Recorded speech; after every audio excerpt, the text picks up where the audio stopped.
दोस्तों, क़यामत से पहले और हजरत ईसा अलैहिस्सलाम की वफात के बाद एक बड़ा धुआं आसमान से नमूदार होगा जो 40 रोज रहेगा।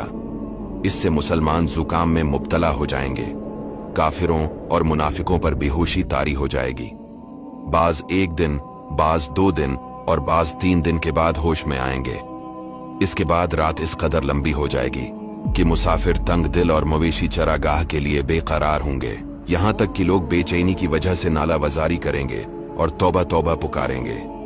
आखिर 3-4 रात की मिकदार इस रात के दराज होने के बाद इस्तराब की हालत में आफताब मगरिब से चांद ग्रहण की मानंद थोड़ी सी रोशनी के साथ निकलेगा। इसके बाद तौबा का दरवाजा बंद हो जाएगा और इस दिन आफताब इतना ऊपर होकर गुरूब होगा जितना कि चास्त के वक्त होता है। फिर हस्बे मामूल मशरिक की तरफ से निकलता रहेगा। दूसरे रोज लोग इसी का जिक्र कर रहे होंगे कि कोहे सफा जलजला से फट जाएगा और इससे एक अजीब शक्ल का जानवर निकलेगा जिसे दाबतलारिज कहते हैं।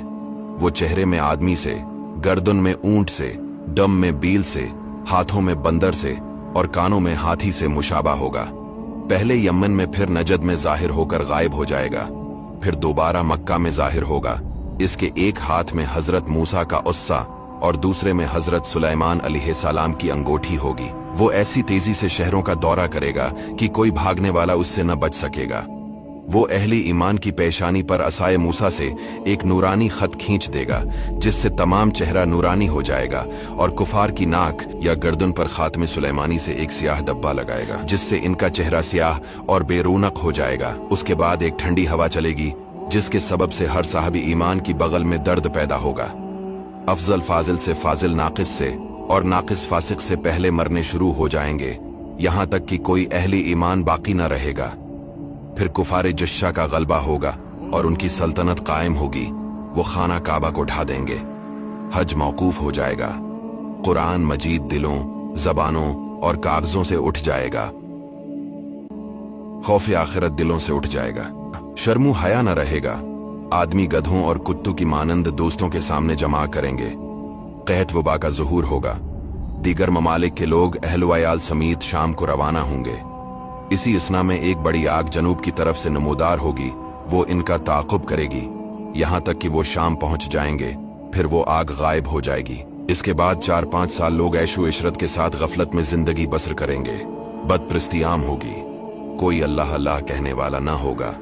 यकायक जुम्मा के रोज जो योम आशूरा भी होगा, सुबह के वक्त अल्लाह ताला हजरत इसराफील अलैहिस्सलाम को सूर फूंकने का हुक्म देगा। सूर की आवाज के सदमा से तमाम जहां फुन्ना हो जाएगा। जमीन व आसमान के टुकड़े हो जाएंगे। चांद, सूरज और तमाम सितारे टूट कर गिर पड़ेंगे। दरिया खशक हो जाएंगे।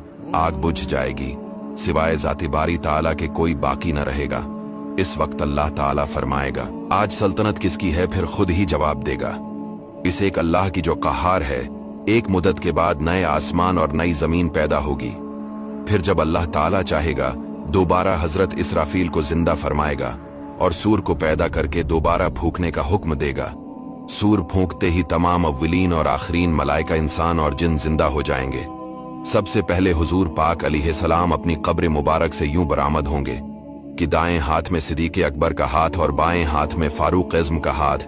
फिर मक्का के मकाबिर में जितने भी मुसलमान दफन है सबको अपने हमराह लेकर मैदान महशर तशरीफ ले जाएंगे।